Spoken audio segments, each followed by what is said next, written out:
Welcome to Smokey CNC Woodworks. I'm Brian, and today I'm going to talk about the difference in Vcarve and profile toolpaths. So this was brought to my attention. I got asked some questions about why and when I'd use an end mill, why and when I'd use a V-bit, and what the difference was in using them. So the simple thing is the toolpath usually. So I was sitting there thinking about this and how could I explain this. I know that when you do something all the time, you don't think about the simple side of it. I want to give you an example. I'm also a pilot. I flew for the Highway Patrol here for about 2 years before that program got shut down due to budget cuts. So if I was talking to another one of the pilots and it was high winds, and I said, yeah, I had to do a crosswind landing, and I had to come in and walk it in, give it about a quarter flaps, kept the rev up, and I came in and just set the plane down and skid it in. Well, I use that kind of vernacular with anybody. They're just going to look at me like, what are you talking about? So what that basically means is a crosswind is your airplane's coming this way and it's a wind this way. You have to land at a runway where the wind is coming from left to right or right to left. So you cheat the plane into it and you actually come in looking away from the runway. And so when you come in, you touch one tire down and you swing the front around and then you set the other tire, and that's called walking it in. And done it a bunch. I mean, that's just kind of the facts of life in Oklahoma. You're going to deal with wind. My whole point to that is it's just the vocabulary, the vernacular. I know I say a profile cut, end mill, V-bit, a V-carve cut. I use that stuff all the time, and I just probably haven't adequately explained it and show you where and in what instances you need to use that. Well, I've talked about all these bits before. So generally, this is the end mill I use. I mean, that thing's tiny. That's a 1/8 inch end mill. So just to size that up so you can actually see it, this is a 1/4 inch end mill. You can see the end of it's kind of squared off. It's got all these flutes that makes a nice cut. And then of course, a 90-degree V-bit. This is a 1/2 inch 90-degree V. This is my go-to. I do this. I probably use this 80% more than any other bit that I use. Okay, so just some recent examples. Y'all remember when I did these initials? This wasn't that long ago. So this was purely a profile cut.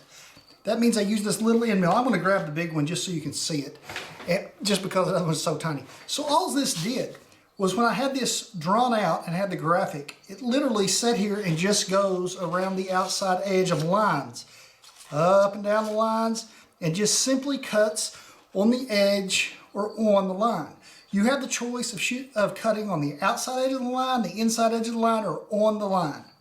I don't remember how I did this one. I'm sure it was outside edge. That's usually my go-to on that. And so it simply cuts where the lines are. So on another hand, you remember this one. This was from Monday. This was from the last video. So you never saw me use an end mill. It was straight 90-degree V-bit. So what this does is it cuts inside lines. So I'm going to give you an example of that real quick.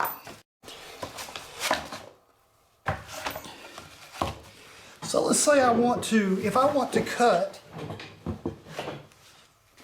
say a circle. Say I do a circle like this. So I type in profile. What's going to happen when I use a 90-degree V-bit on the profile is it's simply going to go around the outside of the edge of that circle and do it at whatever depth I set it to.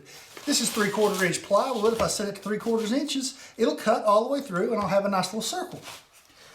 So if I was to put this in Vcarve mode and we're using my 90-degree V, it would hollow out everything inside of this. So like on this wolf, you saw this hollowed out spot. That is what it was. This was an enclosed area right here. And so it just cut out whatever was in the enclosed area. So you're wondering about straight lines. So if I did a straight line like this, that is perfectly fine for profile. If I want to do that in Vcarve, my line has to look like that. It actually has to be a long oval because it cuts out what's in between the two lines. If I tried it on this, nothing would happen. It would not cut it. And actually, I say that, it would cut it, but it would do this. It would go around the outside and leave just that line and remove everything around it. So going back to your circle, if you have a circle within a circle and you do a profile cut, it will cut on this line and on this line, leaving you 2 circles. If you put that in Vcarve and go to your 90-degree V-bit, it will cut this area in between the 2 lines. It won't cut inside here and it won't cut outside here. It will just cut you a nice big circle, leaving a little raised circle in the middle. So when you see me doing writing, like I did on that, the one for the bronc reins, the rocking F bronc reins, you saw that there was a F in the hip of the horse with a little rocker underneath it.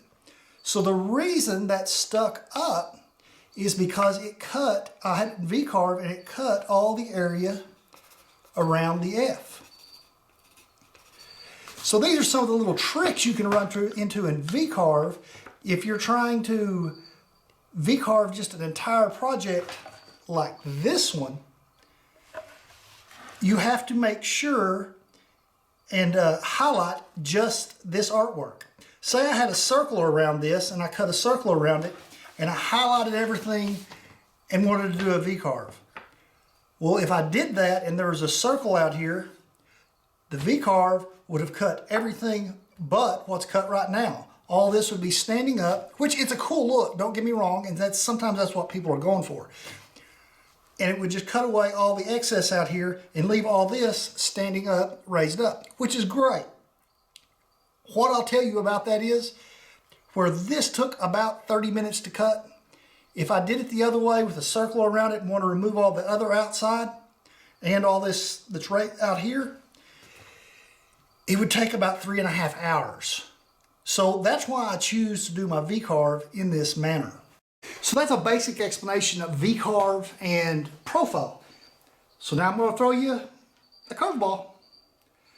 You remember when I made this thing and my wife prettied it up here and I cut horizontal lines in here and cut out the cow head. Okay, so this actually used a 90-degree V-bit and an end mill on the sides. This was all profile cut. So what I did there was I put straight lines across the graphic, put in a 90-degree V. That way the lines are cut. You can see a little bit of V in there. And it just gives it a look. I did that all for effect. If I would have used an end mill, it would have made a square line across there. I wanted the V cut and just straight lines across there, just so it would give it that effect. It's just for a look. So that's not to say you can't do Vcarve with an end mill. I haven't tried it. I mean, maybe I should. Maybe it would be awesome. I don't know. But it's just what the 90-degree V-bit can do. It pulls out the graphics. It's much more detailed. An end mill, it's going to sound bad, but to me, end mill is a blunt object. It really is there for material removal. So when I'm doing 90-degree V-bit, sometimes you see me use this 1/4 inch end mill before I do 90-degree V. So let's say on this wolf, for example, this big open area up here, maybe this area down here, I'm given the option whenever I do Vcarve to do a clearing toolpath. And it asks me what I want to use to do the clearing. It's almost always the 1/4 inch end mill. So what that does, it goes and removes most of the material out of big sections. That way you're not having to do it with that little bitty sharp tip, taking forever, and it takes a while to do it. So if you could remove the bulk of it with this, and then come back with an end mill and finish it, or a V-bit and finish it up, sometimes it shaves 15 to 20 minutes off of a cut. And to me that's huge, because sometimes I'm out here for hours if I'm filling orders. And lately, fortunately, I've been able to just kind of do one a day and kind of lay back. I don't like it when I'm piled up, because then I feel like I'm never going to catch back up and get back ahead. So all this stemmed from one guy asking a question about end mills and when he'd use them and what they're for, because he understood the 90-degree V-bit and the Vcarve. just didn't understand what you'd use an end mill for and why. So that's why I was going to give you an explanation. I've never really thought about it, that I sit here and spit the vernacular out and don't even think that, you know, if you're not the one doing it or messing with this all the time, I'm speaking Greek. Which, trust me, I can't speak Greek really. But, so that's what this was about. It was just kind of a comparison to Vcarve and Profile Cut. And if I say something on here and I'm doing a process and you don't, what are you talking about? Shoot me an email. I will be glad to answer it. And now don't get me wrong, if I get 100 emails tonight, it'll take me a while to get back to them, because it takes me a while to answer all of them sometimes. But I'm happy to answer them, because the only way you're going to learn this stuff is to ask questions if you don't know, and don't feel bad about it. When I started, I asked questions. And I mean, I did it on a blog, which was called CNC. Oh, I'd have to look it up. It's a real good forum. CNC. Man, love it when I can't remember something. Okay, I took a little quick break and looked it up here on my phone. It's CNC Zone. Honestly, you get started doing this and you get stuck and you're trying to figure out why your machine's doing something very particular. You can put a question on there. Granted, it may take 3 or 4 days, but you're probably going to get 10 answers. They may all be different answers. A lot of them may look alike, and somebody's going to nail it on the head for you and tell you exactly what you're doing, what you're not doing right, or why the machine's doing that. It's a great resource. I haven't been to it in a while because I've kind of gotten my groove on all of this, but if I ever got stuck, I would not hesitate to get on there and look it up. So guys, I know a lot of you are going to be asking what's happened to Smokey Uncuffed. Well, I'm going to break it down. I'm stopping the podcast simply because I had 25 followers almost immediately when I started it in January. So I gave it a solid 8 months and I still had 25 followers. So it just wasn't growing. I know the reason is because I wasn't interviewing enough people. Excuse me. And I mean, how could I ask anybody to come do an interview with me in these times?